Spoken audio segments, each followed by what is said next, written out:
Do ponto de vista político estrito, eu diria, o olhar conservador hoje é preservar instituições, porque a democracia é um regime de instituições, não um regime de pessoas. Isso não quer dizer que as instituições são lindas. Nada é lindo. Nada é perfeito. Aliás, é uma característica da tradição conservadora, né? A resistência à noção de perfectibilidade.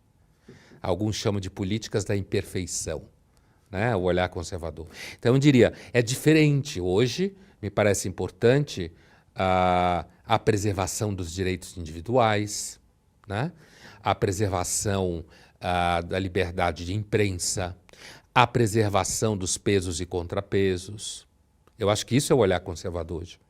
Eu li em algum lugar que democracia é o regime no qual batem na sua porta às 5 da manhã e você supõe que é o leiteiro.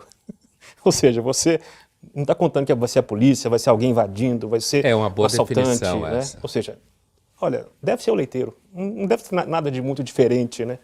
Essa é uma boa definição. É. Quanto menos você lembra do governo, melhor ele está sendo. Você disse que é difícil usar as ferramentas conservadoras numa eleição polarizada. Mas você acha que é possível ser um religioso, um cristão, sendo conservador nessa feição que você mencionou agora? Você acha que são visões compatíveis ou também tem um desajuste aí? Olha, as religiões, elas são tradições culturais que respondem a uma busca de significado concreto, porque a vida aparentemente não tem, certo? Respondem àquilo que o Freud chama de desamparo, né? E existem várias formas de religião ao longo da história, provavelmente também na pré-história. E, portanto, as religiões são formas de hábitos institucionalizados em ritos, liturgia, literatura, né, todo tipo de crença. Então, não há necessariamente um conflito entre um olhar conservador e a prática religiosa.